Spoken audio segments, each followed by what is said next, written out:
다 같이 매일 드리는 기도를 드리심으로 8월 17일 새벽 기도회를 하나님께 드리겠습니다. 좋으신 하나님, 오늘도 만물에 생명을 주시고 저희를 깨워 주님 앞으로 불러주셔서 감사합니다. 오늘도 하나님의 선하심으로 이 세상을 붙들어 주시옵소서. 재난과 전쟁으로 고통받는 이들에게 위로와 평안을 주시고 북한 땅에 빛을 비추시어 복음 통일의 아침이 밝게 하시옵소서. 이 나라가 평안하고 안전하게 하시며 위기 속에 한국교회가 회복되게 하시옵소서. 교회와 가정에서 믿음의 대가 잘 이어지게 하시고 성령님의 인도하심에 따라서 저희 교회의 5대 본질인 예배와 교육과 선교, 성도의 교제와 봉사에 힘쓰게 하시옵소서. 모든 교역자들이 성령님으로 충만하게 하시고 모든 성도들이 하나님의 말씀을 따라 행진하여 가게 하시옵소서. 예수님의 이름으로 기도드립니다. 아멘. 다 함께 찬송가 383장 함께 찬양하시겠습니다.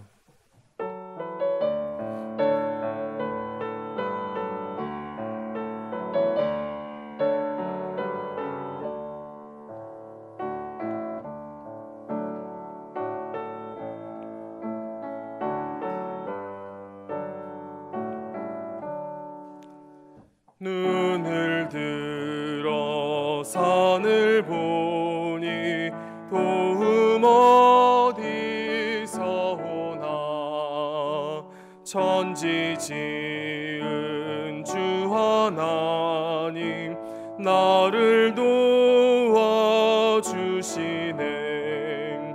나의 발이 실조가 않게 주가 깨어 지키며 택한 백성 항상 지켜 길이 보호하시네.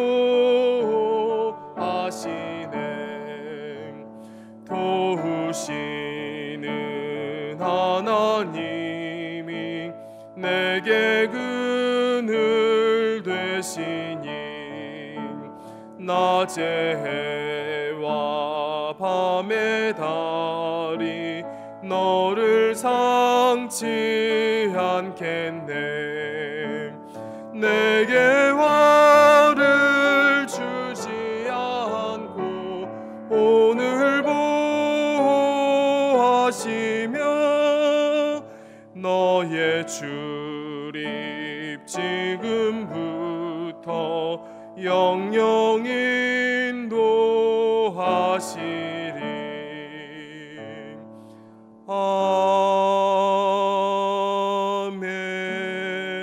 아멘. 오늘 하나님께서 저에게 주신 말씀은 구약 성경 시편 121편 1절에서 7절까지 말씀입니다. 내가 산을 향하여 눈을 들리라. 나의 도움이 어디서 올까? 나의 도움은 천지를 지으신 여호와에게서로다. 여호와께서 너를 실족하지 아니하게 하시며 너를 지키시는 이가 졸지 아니하시리로다. 이스라엘을 지키시는 이는 졸지도 아니하시고 주무시지도 아니하시리로다. 여호와는 너를 지키시는 이시라. 여호와께서 내 오른쪽에서 내 그늘이 되시나니 낮에 해가 너를 상하게 하지 아니하며 밤에 달도 너를 해치지 아니하리로다. 여호와께서 너를 지켜 모든 환난을 면하게 하시며 또 내 영혼을 지키시리로다. 여호와께서 너의 출입을 지금부터 영원까지 지키시리로다. 오늘 시편 121편은 너무도 유명한 말씀이지요. 오늘 아침에 저희가 부른 이 찬송가도 마찬가지고요. 옛날 교회학교 때 불렀던 복음성가부터 해서 많은 찬양의 가사로도 불려지고 있는 그런 말씀입니다. 오늘 시편은 1절에서 이렇게 시작을 하고 있습니다. 내가 산을 향하여 눈을 들리라. 나의 도움이 어디서 올까? 여기서 나오는 산에 대한 일반적인 해석은 예루살렘에 있는 시온산으로 보는 것이죠. 예루살렘 성전을 향해 가고 있는 그 순례자가 성전이 있는 시온산을 바라보며 하는 고백이라는 것이 일반적인 해석입니다. 그런데 여기서 산을 이 시온산이 아니라 예루살렘으로 올라가는 길에서 만나게 되는 일반적인 여러 산이나 언덕으로 해석을 하기도 합니다. 원래 멀리서 살고 있던 이스라엘 백성들이 예루살렘 성으로 이제 올라가면서 그 올라가고 있는 그 길에 많은 위험이 있는 산들을 통과해야 했지요. 거기에는 강도, 도둑들도 있었을 것이고요. 또 사나운 맹수들도 있었을 것입니다. 그런 위험한 여정에서 순례자가 고백하는 것입니다. 나의 도움이 어디서 올까? 누가 이 위험한 길에서 나를 도와줄 수 있을 것인가? 질문하고 있는 것이지요. 그런데요, 이 1절에 나오는 산을 어떻게 해석하든지 상관없이 사실 이 1절에 나오는 이 질문은 이 세상을 살아가고 있는 모든 사람들이 하고 있는 그런 질문이 아닐까 합니다. 나의 도움이 어디서 올 것인가? 누가 나의 도움이 되고 누가 나의 힘이 되어주고 어려운 일이 있을 때에, 위험한 일이 있을 때에 나는 어떤 도움을 누구에게서 받을 수가 있을까? 그런데 이 질문에 대해서 오늘 시편 기자가 내놓고 있는 해답은 무엇입니까? 우리 2절 말씀을 다 함께 읽도록 하겠습니다. 나의 도움은 천지를 지으신 여호와에게서로다. 아멘. 성도 여러분, 오늘 이 시편 기자처럼 이 2절의 고백이 주저없이 나올 수 있는 그런 우리들 모두가 되실 수 있기를 간절히 소원합니다.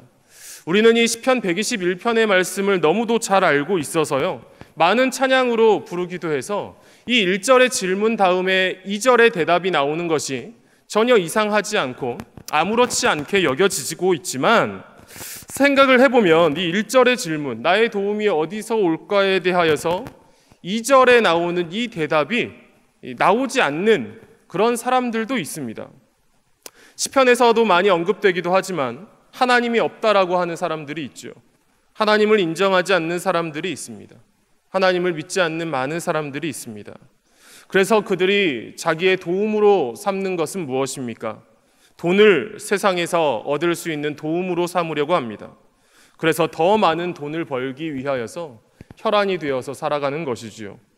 권력을 자기 도움으로 삼으려고 합니다. 그래서 내가 권력을 갖던가, 그게 어렵다면 권력이 있는 누군가에게 잘 연결되려고 그렇게 애를 쓰면서 살아가는 것이지요. 그런데 우리 그리스도인들이 그들과 다른 점이 무엇입니까? 하나님이 나의 도움이 되신다라는 그 사실을 알고 있다라는 것입니다. 살아가면서 하나님의 도움을 경험해 보았다라는 것입니다. 그래서 세상에 좋아 보이는 것들, 내 도움으로 삼을 수 있는 것들을 얻으려고, 그것을 쟁취하려고 달려가는 삶이 아니라 나의 도움이 되시는 하나님을 위해서 살아가는 삶, 하나님의 영광을 위해서 살아가는 삶이 바로 그리스도인의 삶인 것입니다. 그래서 이 땅을 바라보는 것이 아니라 나의 도움이 되시는 하나님, 하늘을 바라보며 사는 삶이 그리스도인의 삶, 그리스도인의 자세인 것이지요. 어느 목사님이 쓰신 책에서 이런 이야기를 하는 것을 읽어보았습니다. 창세기에 나오는 요셉에 관한 글을 쓰셨는데요. 요셉이 이 아버지 야곱의 품에 있을 때는 성숙하지 못한 그런 모습을 많이 보여주었습니다. 자기가 절받고 자기가 높아지는 꿈을 아무렇지 않게 이야기하는, 자랑하는 그런 미성숙한 어린 아이였지요. 그런데 이렇게 자기중심적이고 자기만 알던 요셉이 보디발의 집에 팔려가서 그 집에서 노예로 살면서는 달라지게 되는 그런 모습을 보여주게 됩니다. 그 이유에 대해서 그 목사님이 이런 해석을 하시더라고요. 요셉이 그렇게 달라질 수 있었던 것은 형들에 의하여서 구덩이에 빠져 있었던 그 시간 때문이었다라고 말입니다. 요셉의 형들이 요셉을 죽이려고 하다가 구덩이에 던져 넣게 됩니다. 성경에는 그 시간이 얼마나 오래되었는지 정확하게 나와 있진 않지만, 요셉이 어쩌면 그 구덩이 안에서 당장 꺼내져서 형들의 손에 죽을 수도 있는 그런 절체절명의 그 위기 앞에서 요셉이 하늘을 바라봤다라는 것이지요. 하늘을 바라보며 하나님의 도우심, 하나님을 바라봤다라는 것입니다. 성도 여러분, 하늘을 바라볼 줄 아는, 하나님을 바라볼 줄 아는 그런 우리들 모두가 되실 수 있기를 원합니다. 내가 산을 향하여 눈을 들리라. 오늘 시편 기자가 눈을 들어 예루살렘 성전, 하나님이 계신 시온산을 바라보고 있는 것처럼 하나님을 바라보는 그런 우리들 모두가 될 수 있기를 원합니다. 우리의 도움이 되시는 하나님만 바라보고 하나님만 의지하십시다. 그 하나님이 우리의 삶에 진정한 도움, 진정한 힘이 되어 주실 줄로 믿습니다. 이렇게 하나님을 자기 도움으로 삼는 사람들이 하는 고백이 무엇입니까? 우리 이어지는 말씀 3절부터 8절까지의 말씀을 함께 읽어보도록 하겠습니다. 여호와께서 너를 실족하지 아니하게 하시며 너를 지키시는 이가 졸지 아니하시리로다. 이스라엘을 지키시는 이는 졸지도 아니하시고 주무시지도 아니하시리로다. 여호와는 너를 지키시는 이시라. 여호와께서 내 오른쪽에서 내 그늘이 되시나니 낮의 해가 너를 상하게 하지 아니하며 밤의 달도 너를 해치지 아니하리로다. 여호와께서 너를 지켜 모든 환난을 면하게 하시며 또 내 영혼을 지키시리로다. 여호와께서 너의 출입을 지금부터 영원까지 지키시리로다. 아멘. 여러분이 6절의 말씀에서 계속 반복되는 말씀이 있습니다. 지키시는, 너를 지키시는 이 바로 지키시리로다라고 하는 이 말씀이지요. 6절에서 총 6번이나 반복이 되고 있습니다. 무엇입니까? 하나님께서 우리를 지키신다라는 것이죠.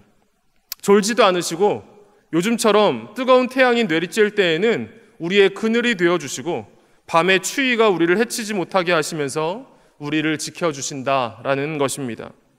성도 여러분, 우리가 이런 분명한 믿음으로 살아가기를 소원합니다. 하나님께서 나를 지켜주신다. 과거에 나의 삶 속에서도 나를 지켜주셨고 오늘 나의 삶의 자리에서도 하나님이 지켜주시고 미래에 내가 앞으로 살아갈 미래의 삶의 자리에서도 하나님이 지켜주실 것이다. 나는 그 여호와 하나님만을 내 인생의 목적으로 삼고 나의 도움으로 삼고 그분을 위해서, 그분의 영광을 위해서 살아간다라는 이런 분명한 목적의식이 우리 안에 있기를 소망합니다.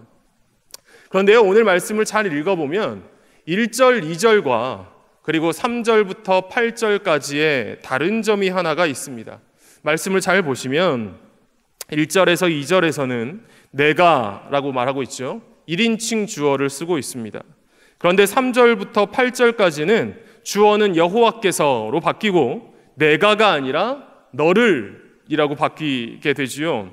그래서 이 성경학자들은요, 이 시편 121편이 성전에 올라가는 순례자들이 혼자 부르는 노래가 아니라 같이 걸어가면서 서로 주고받으면서 부르는 노래다라고 해석을 하기도 합니다.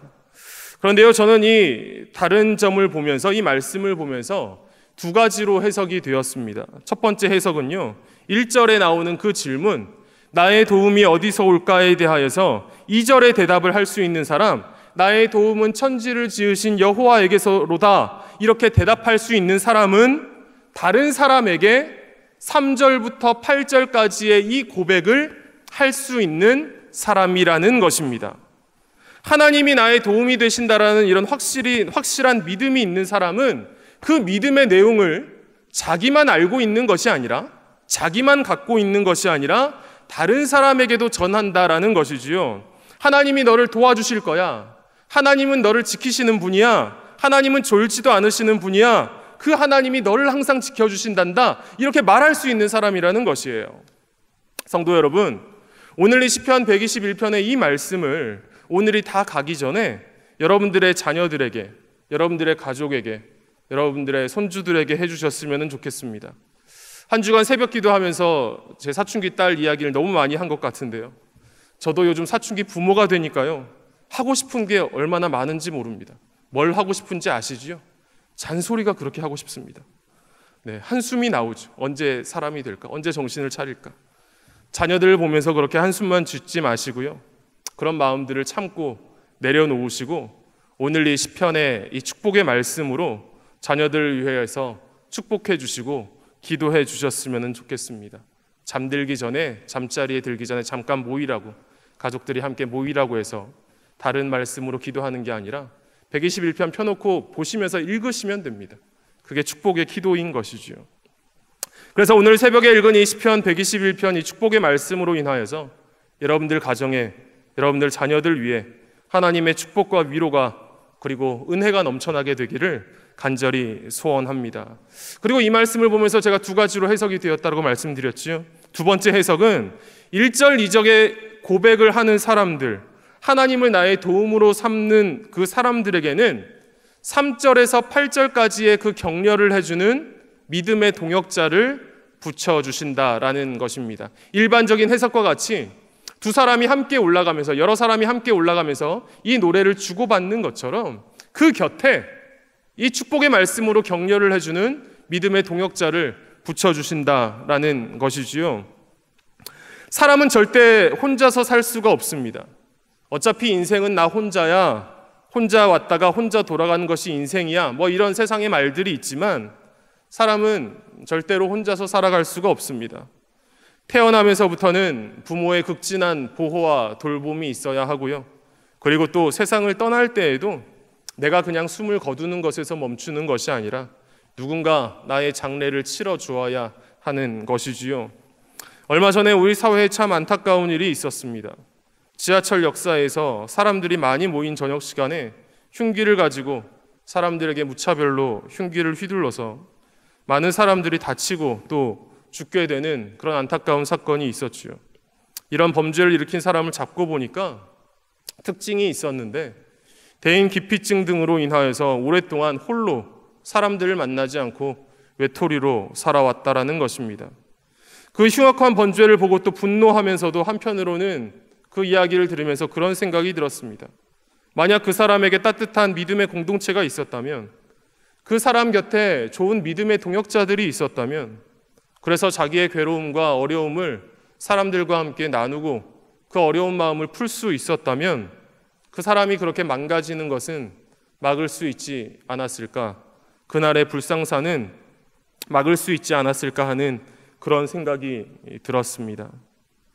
여러분, 우리가 위대한 구약의 선지자 엘리야도 알고 있지요. 엘리야도 자기가 홀로 남았을 때, 자기만 남았을 때, 남았다고 생각하고 있을 때 그가 무너졌던 것을 우리는 너무도 잘 알고 있습니다. 성도 여러분, 우리가 좋은 믿음의 동역자들과 함께 살아가게 되기를 간절히 소원합니다. 오늘 이 시편 121편의 이 말씀, 이 성전에 올라가는 노래로 이스라엘 백성들이 서로 그 노래를 주고받으며 예루살렘 성전으로 올라갔던 것처럼 우리도 사랑의 말로, 축복과 격려의 말로 서로를 위로하고 격려하며 우리에게 주어진 믿음의 여정, 인생길 잘 걸어갈 수 있게 되기를 간절히 소원합니다. 그런 우리의 삶에 하나님이 함께하여 주실 줄로 믿습니다. 오늘 6번이나 반복되는 말씀과 같이 하나님께서 우리의 삶을 지켜주실 줄로 믿습니다. 하나님께서 우리 인생에 가장 큰 도움이 되어주실 줄로 믿습니다. 그 하나님의 은혜를 경험하며 하나님이 주신 믿음의 동역자들과 함께, 우리 또 믿음의 자녀들과 함께 우리에게 주어진 믿음의 길 잘 걸어가는 우리 영락의 모든 성도님들 다 되실 수 있기를 간절히 기원합니다. 기도하시겠습니다.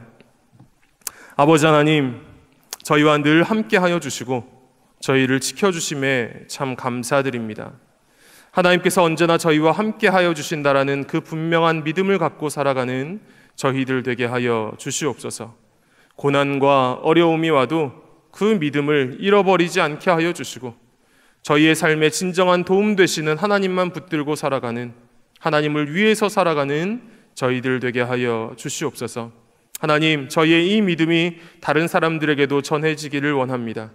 하나님의 사랑과 은혜를 격려와 축복으로 다른 사람들에게도 전하는, 우리의 자녀들에게도 전하는 저희들 되게 하여 주시옵소서. 특히 저희 가정의 자녀들이 하나님의 복을 경험하기를 원합니다. 그들의 인생길 가운데 나를 지키시는 하나님, 나를 보호하신 하나님을 만나는 일들이 일어나게 하여 주시고 그 하나님을 예배함을 기뻐하며 살아가게 하여 주시고 그래서 저희들보다 더 대단한 믿음의 일꾼들 되게 하여 주시옵소서. 공부하는 자녀들에게 지혜와 지식을 더하여 주시고 하나님 주시는 꿈과 비전을 발견하게 하시고 인생의 귀한 배우자를 만나고 믿음의 가정을 이루고 하나님 은혜 가운데 자녀를 출산하는 복도 허락하여 주시옵소서. 하나님을 사랑하는 가정에게 주시는 하늘의 신령한 복으로 또 땅에 기름진 복을 내려주시어서 늘 하나님께 감사와 찬양 올려드리는 믿음의 가정, 믿음의 자녀들 다 되게 하여 주시옵소서. 우리 구주 예수 그리스도의 이름으로 기도드리옵나이다. 아멘. 이 시간 함께 조용히 기도하며 나아가시겠습니다.